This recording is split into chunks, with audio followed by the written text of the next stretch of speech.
Hello everyone. So today we are going to discuss about fluid and electrolyte topic of for Nclex RN exam. So uh, currently I am nursing officer in AIMS Mangalagiri. So I have cleared my NORSET 2 and it is around in the area of in the year of 2022. So I have passed in first attempt. So currently I am preparing for Nclex RN exam, which is mainly I'm concentrating for Australia. So I have to give my exam. So I have after 3 years of gap, I have started studying for the nursing. So I am mainly focusing on self-study. So today we will be dealing with the topic called fluid and electrolytic imbalance because that is the first. I think that is the first topics in this Nclex RN exam for the main when concentrating the exam. Yes. So this is the chapter in nursing science. Fluid and electrolyte was the first chapter because there are some certain topics which we have to be very concentrated. That is, so first topic is fluid and electrolytic imbalances. So I will be covering the main point which I have been I will be covering the main points which I will be taken as my note. Okay. So so mainly I'm using Sondex and Nclex RN. This is my 7th edition. When I'm doing my internship, I have brought this book for the photocopy. And if you having the 9th edition, international edition, you can get that. So if you are getting updated, it will be very better. So moving on to the topic. Yes.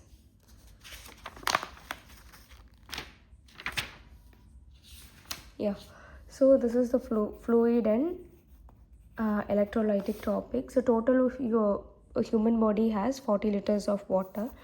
That is 60% of our body weight is consist of water. So they will be divided into extracellular and intracellular fluid. Intracellular means inside the cells, extracellular means outside the cells. This is the composition: 25 liters, 40% of the body weight, and it is 15 liter, 20% of the body weight. And extracellular fluid, this is inside the cell and this is outside the cell. Interstitial fluid volume. Interstitial means for example lymph. Example, lymphatic fluid, that is the interstitial fluids. Lymphatic fluid, that is the interstitial fluid. And plasma volume, plasma volume will come under intravascular space, that is intravascular space, that is called plasma volume. So extracellular volume will be divided into intracellular fluid and plasma volumes. So this is the basics of the body fluid. And yes, second thing, mainly sodium is predominant cation in extracellular. So ECF, extracellular, means sodium 2+. Intracellular electrolyte means potassium. This is the main extracellular fluid contain mainly sodium. Intracellular fluid contain potassium. This is the important one. And this extracellular fluid composition, values, fluid values, and intracellular fluid values. So as I have told, in extracellular fluid sodium will be more, in intracellular potassium will be more. So this is 135, this is 150 millimole per liter. Don't forget this. What is that? What we will see? Something back of the values. So 4 and this is 10 sodium. Okay. And both the thing, calcium will be equal. So this is very easy. Calcium will be equal. So remaining things and all maximum not needed. If you want, you can take magnesium also 1.5, and it is 10. Okay, then chloride, you just make it as, remember, as sodium chloride, NaCl. Sodium also high, chloride also high in extracellular fluid. Intracellular fluid, sodium also less, chloride also less. You can remember as it is like that. So next thing is, this is the next important thing. Normal plasma osmolarity is 270 to 300 milliosmolarity, milliosmol per liter. So this is an important one. So if you are taking an NS bottle, so they will be mention this. They will take this reference value for their so from this value, if it is less than, from this value they will be divided into hypertonic solution, hypotonic solution. So as the chapter goes on, you will be able to understand what it is. Okay, then next one is fluid electrolyte. Electrolyte in fluid and electrolytic imbalances. So simple dehydration, overhydration. First one is dehydration, second thing is overhydration.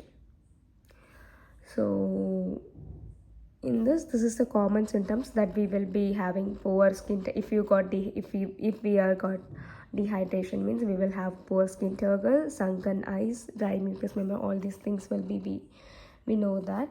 And if we are having overhydration, especially increased CVP pressure, so we will have a jugular venous pressure we will be increased, and some increased BP, distended neck veins will be there, mainly pitting edemas will be there. Okay, in pulmonary, this is the common things we will be noticing in our clinical setups. If you are listening to a medical ward, we will be seeing all these things. So because the common thing is dehydration and overhydration. And yes, so all these things, this is a basic thing. Some minute things I would like to say was isotonic dehydration, hypertonic dehydration. Then this is the common thing. This is the important one. We will move on to electrolytes. What is the relationship between electrolytes? I have been studied in last 2020. Yes. Electrolyte relationship. Sodium and potassium have opposite effect. Calcium and phosphorus have opposite effect. Calcium and vitamin D have same effect. Magnesium and calcium have same effect. Magnesium and potassium, magnesium and phosphorus have same effect.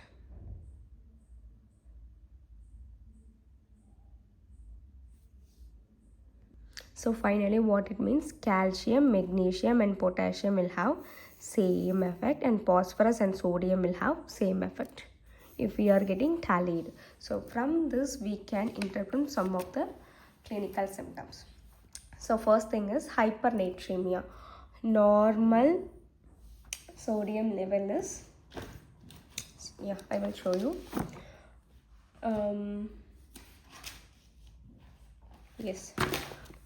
Normal sodium level is 135 to 145 milli equivalent per liter.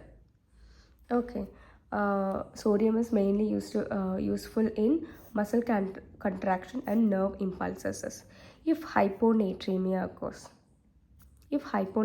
occurs, what will be the symptoms? You will be having the constipation, vomiting, GA, suctioning. If we are keeps on get suctioning, all the sodium content will be get wasted, or it will be get wasted. So if you are having a Addison's disease, that is low aldosterone is mainly useful for sodium and potassium maintenance. Aldosterone hormone is mainly used for sodium and potassium maintenance. If Addison disease will leads to low aldosterone, which cause low sodium leads to low sodium level will cause hyponatremia. So this is the reason for hyponatremia, Addison's disease. Yeah. SIADH. What is that? SIADH. So I got 5 something. Antidiuretic hormone. Some insufficiency antidiuretic hormone. Okay. So antidiuretic hormones will be high, which leads to sodium dilution. This is the main cause. So overload of fluids, congestive heart failures will have some hyponatremia. So what we will do for the so we will see the main signs and symptoms for hyponatremia. So salt loss, this is the salt loss is the abbreviation. S for seizure and stupor, A for abdominal cramping, L for lethargic, T for tendon reflex diminished. So if sodium, this is the important sign. If we are getting less sodium in our body or it is get diluted, it will cause tendon reflex diminished. So some loss of sensorium will be there, that is trouble concentration, loss of urine and appetite, orthostatic hypotension. This is the main symptoms. Orthostatic hypertensions will be there. Overactive bowel sounds, shallow respiration, spasm of muscles will be there in hyponatremia. So normal level of sodium is 135 to 145. If less than 135 occurs, all the signs and symptoms will be getting evolved. Then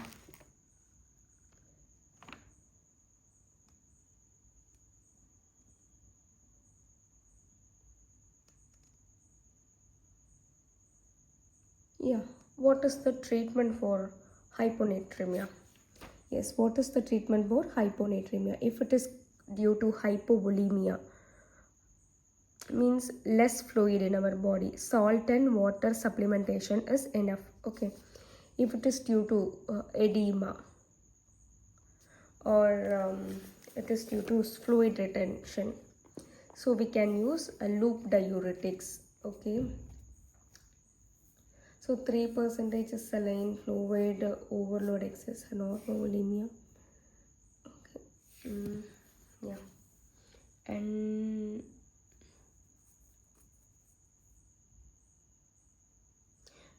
when this is about hyponatremia, we will go to hypernatremia. If it is goes more than 145 milli equivalent per liter, if it is goes, just 1 minute. If it is goes more than 145 milli equivalent per liter, it is called hypernatremia.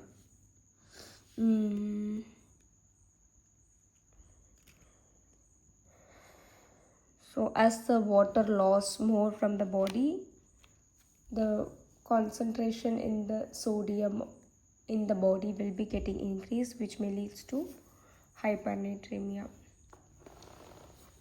Mainly Cushing syndrome. Cushing syndrome will be having decreased potassium, in Addison's disease, decreased sodium, increased potassium. In Cushing syndrome, increased sodium and decreased potassium. So you just remember 2 things, Cushing syndrome and Addison's disease. Then second thing, what is the main, maybe due to burns, increased intake, hypertonic solution, corticosteroids. Then main thing is abbreviation is no fried foods for you. So fried, we will take fried foods. So fatigue will be there, restlessness, increased reflexes will be there.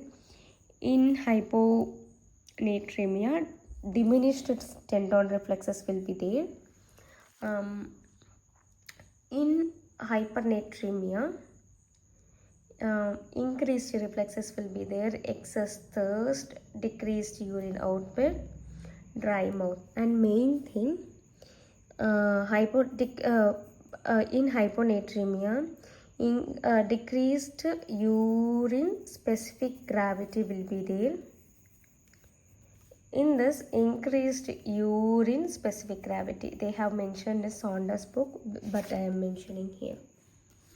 So second thing, anything important in hypernatremia? Nothing. For hypernatremia, nothing is more. Potassium is very important in next case. So in potassium, normal potassium level is 3.5 to 5 milliequivalent per liter. In potassium will be mainly used for, potassium have opposite relationship with sodium. It will be mainly present inside the cell. Hypokalemia. So second thing, hypokalemia. First thing is hypokalemia, which is less than 3.5 milliequivalent per liter. Hyperaldosteronism. In hyperaldosteronism, increased aldosterone means Na2 means sodium. Hyper means increased Na. If sodium is increased, potassium will be decreased. That is the concept. That is Conn's disease. Hyperaldosteronism is Conn's disease. Excessive pressure, mineralocorticoids of adrenaline. Then potassium loss. Potassium loss is mainly due to GI, diarrhea, suctioning. All these types of things will cause potassium. Then main thing is alkalosis will cause hypokalemia, and acidosis will cause hyperkalemia. Not to mix over there. Alkalosis, hypokalemia will cause alkalosis, hyperkalemia will cause acidosis. Okay. In hyperkalemia, hypoaldosteronism. Hyperkalemia means increased K plus. Hyperkalemia, increased K plus means decreased NAC, Na2 plus. Apo hypoaldosteronism. That is Addison's disease. Okay. Then RBC hemolysis due to blood drawing. Some if we are having RBC hemolysis, some in cancer patient after chemotherapy, RBC hemolysis will be there. So all the potassiums in the body will be get stagnated in our body, will cause hyperkalemia. Okay. Then what else I want to tell? Hyperkalemia, hypokalemia.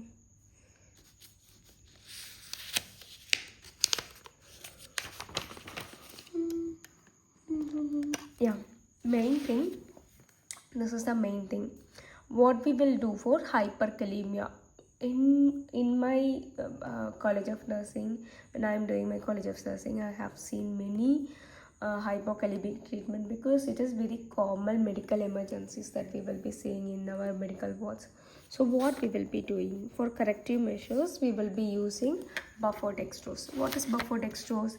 In 10% dextrose, regular insulin, that is actrapid, 1 ml of regular, that is 40 units of regular actrapid in 10D we will be used to mix, and we will be give it to the patient.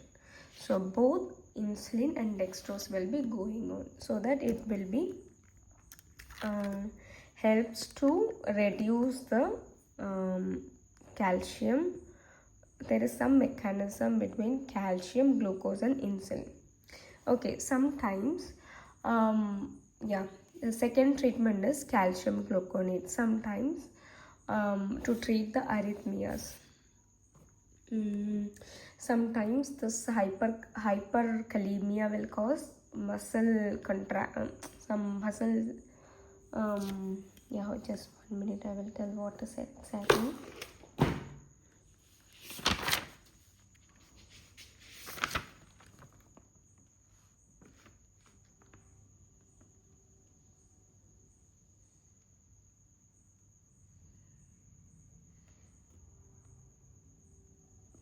Yes, this hyperkalemia will cause us decreased cardiac contractibility and early muscle twitching and crampings.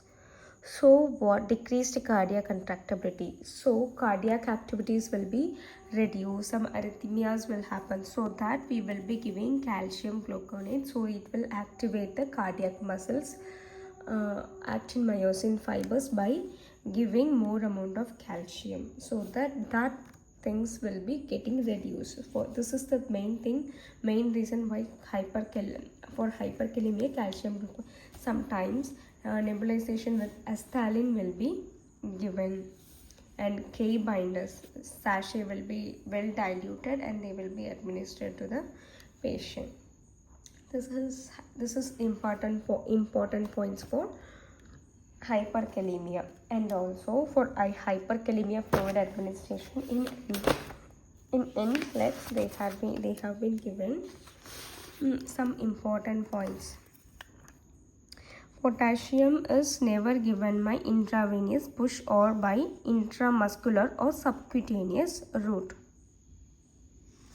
A dilution of no more than 1 milliequivalent per ml.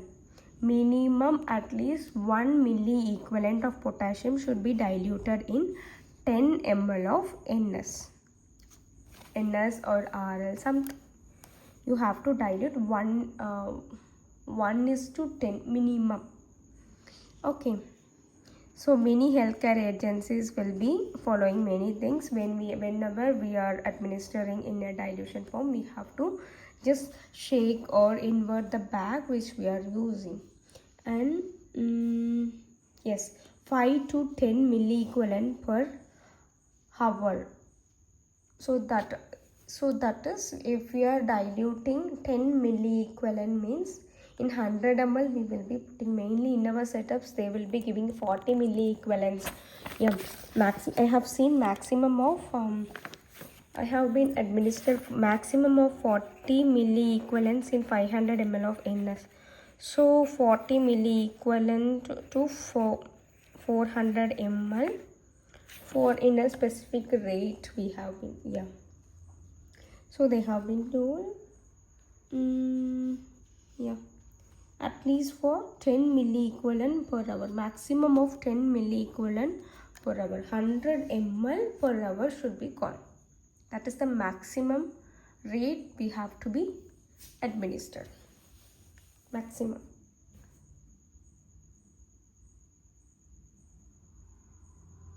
Not maximum, I think minimum. I have confused. At least it should go over 100 ml, 10 milliequivalent, 100 ml in 1 hour. Just be in odd, just be in same. 10 milliequivalent, 100 ml, 1 hour. And if it is more than 10 milliequivalent, you just place a cardiac monitor to watch for any cardiac changes, and mainly potassium will cause phlebitis, and strict monitoring of IO charting should be maintained. Yes, this is the important points for Nclex exams.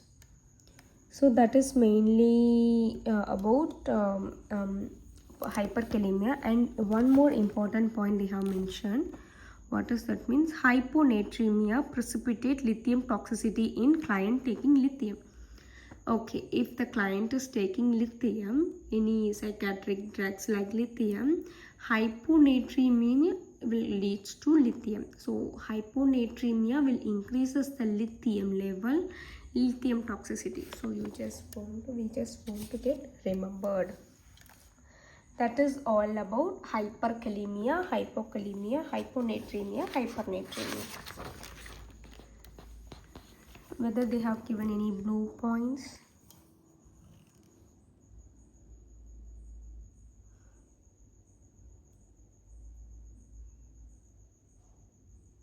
Yes, potassium. Yeah, potassium never administered by IV push, intramuscular or subcutaneous. Potassium is only for IV with dilution. Okay, we will see what is the main symptoms of hypokalemia and hyperkalemia like that. So I think I have said the mnemonics for hyperkalemia. Hyperkalemia, the mnemonics is murder. Muscle weakness for hyperkalemia, murder. Muscle weakness, urinary output, little or none will be there. Respiratory failure, see, murder. Decreased cardiac contractility, early muscle twitches, rhythm changes, all the things like that.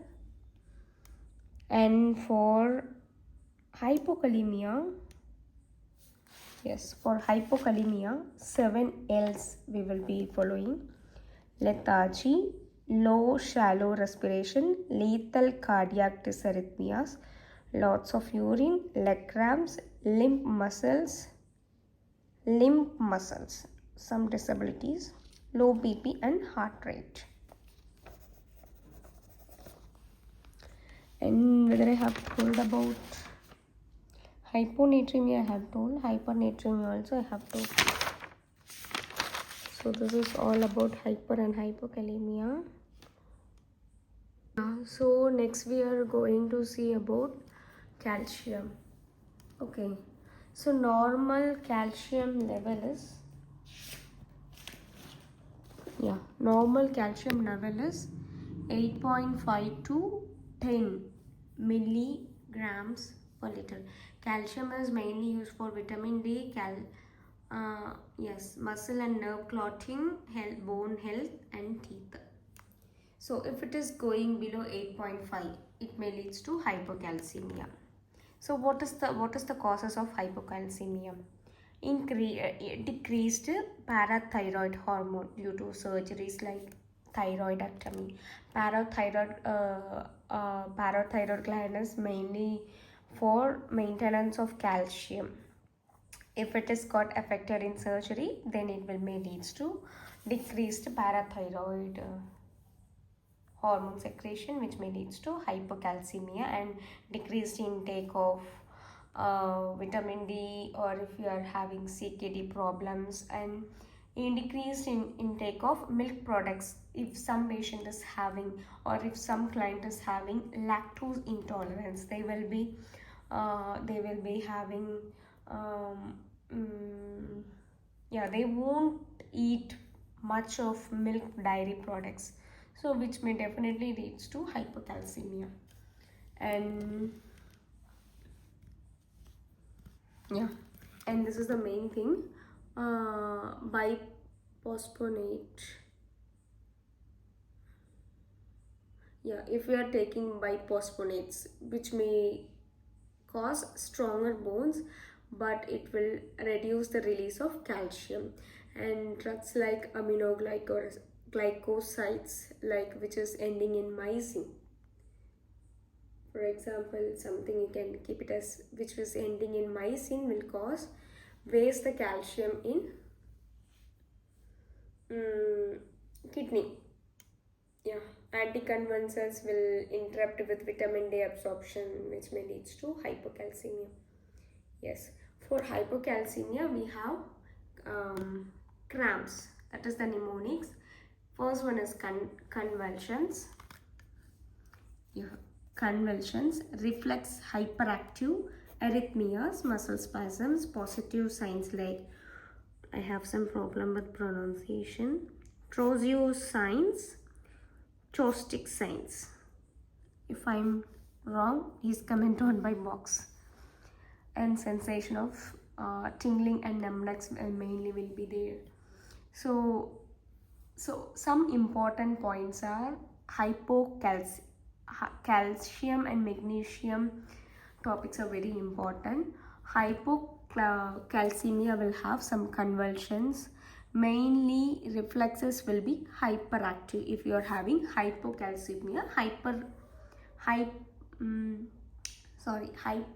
Hypocalcemia means hyperactive reflexes will be there due to decreased calcium. Arrhythmias, prolonged QT intervals will be there, and muscle spasms will be there in calves, feet, and tetany signs will be there. Positive signs like trousseau signs, that is if you are tying a BP cuff, if you are inflating, the hand will be like goes like this, that is trousseau sign. Chopstick signs means if you are tapping over the facial nerves, we will have some sudden jerk over our faces. So that is chopstick signs. Cranial nerve 7 disabilities, that is facial nerve. Yes, sensation of tingling and numbness, that is paresthesia will be there. So in my notes, anything is there.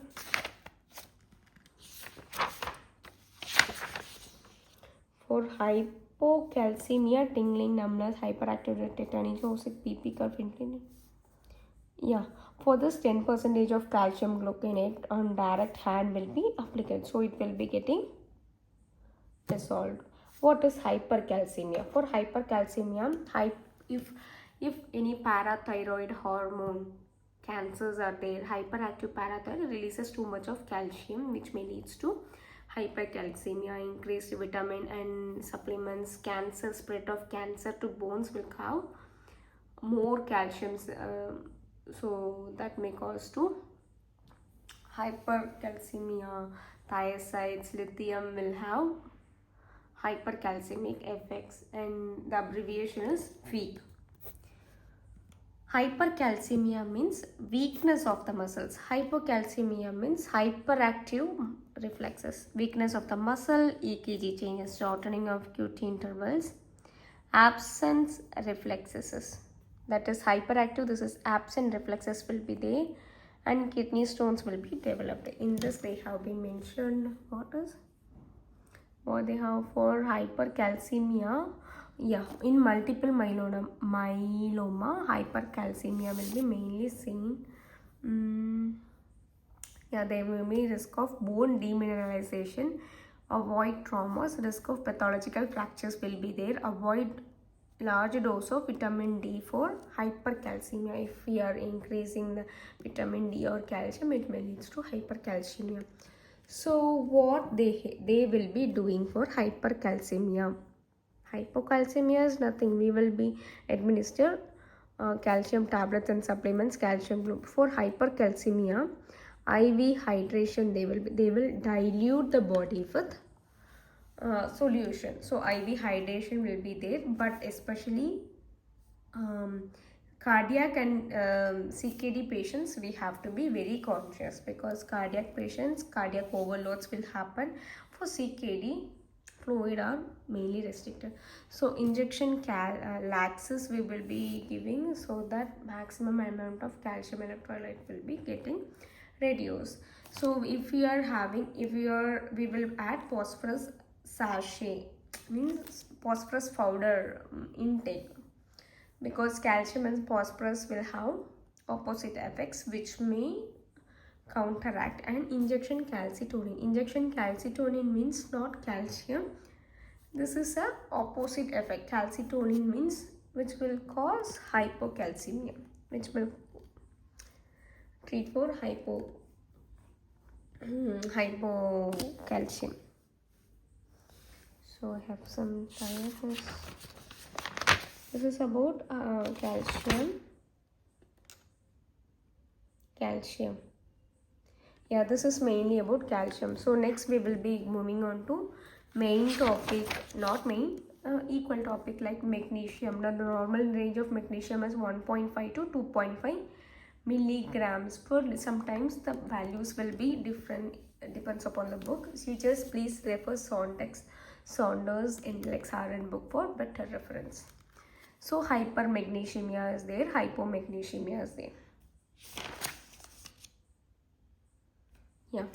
In hypomagnesemia, electrolytic imbalances, malabsorption, small intestinal malabsorption problems are there. It will cause hypomagnesemia. Alcoholism will have hypomagnesemia, and especially proton pump inhibitor will mainly causes hypomagnesemia. So what is the signs and symptoms of hypomagnesemia? We will be taking the keywords of twitch. So T for trousers and chopstick sign.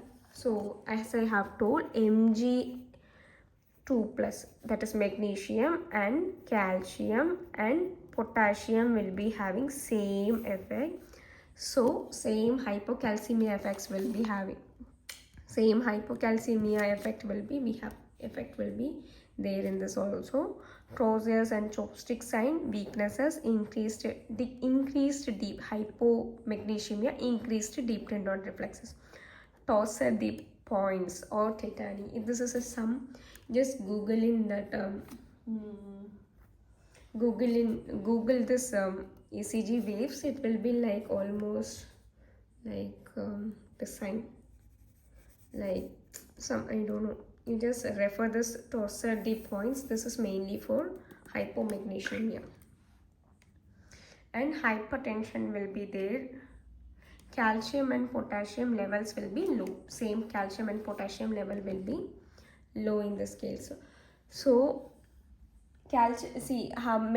magnesium is mainly used for eclampsia and pre-eclampsia cases. If you are visiting obstetric and gynae department, pre-eclampsia and eclampsia will be mainly treated with MgSO4. What are the things that we will be seeing if we are giving a MgSO4? These things will be, if you are giving a MgSO4, we will be seeing the tendon reflexes, because more low MgSO4, low magnesium means deep tendon reflexes will increase. If they are administering more amount of MgSO4, there will be no reflexes. So in hypermagnesemia we can see that. So in lethargic we will be taking as limonic. First thing is lethargic, profound. E for ECG changes will be there. Tendon reflex absence will be there. So that if you are giving a MgSO4, they will be assessed with knee-jerk syndrome. They will be assessing some reflexes. Every obstetric and gynae doctors will be seeing. And red flags, arrhythmias will be there. This is the common thing. Yes, and yeah, some people will have some confusions with this. In MgSO4, in our setup, one ampule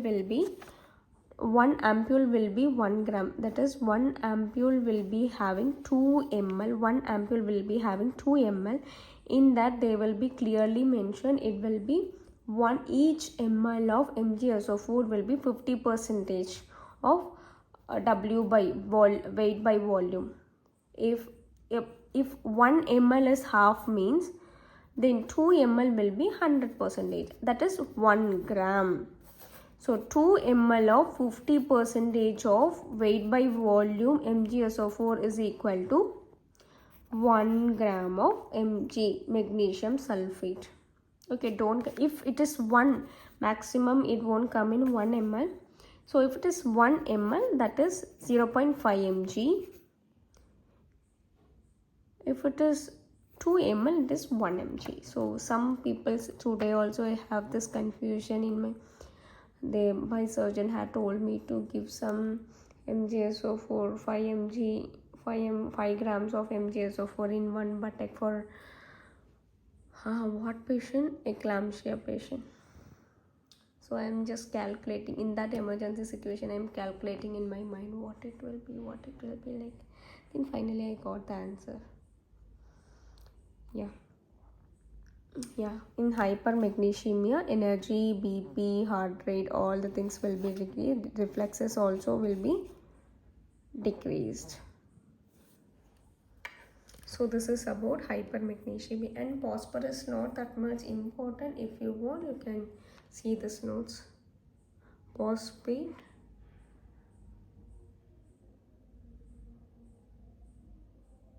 Yeah.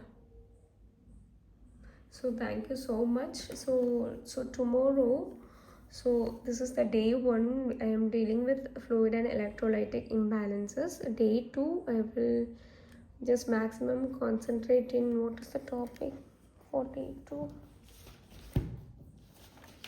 So we will go. I have the idea to go in this order. So what is the topic for day 2? Okay, acid bases. So alkalosis, respiratory, and if it is possible, I can cover vital signs and laboratory references. Intervals also I can cover.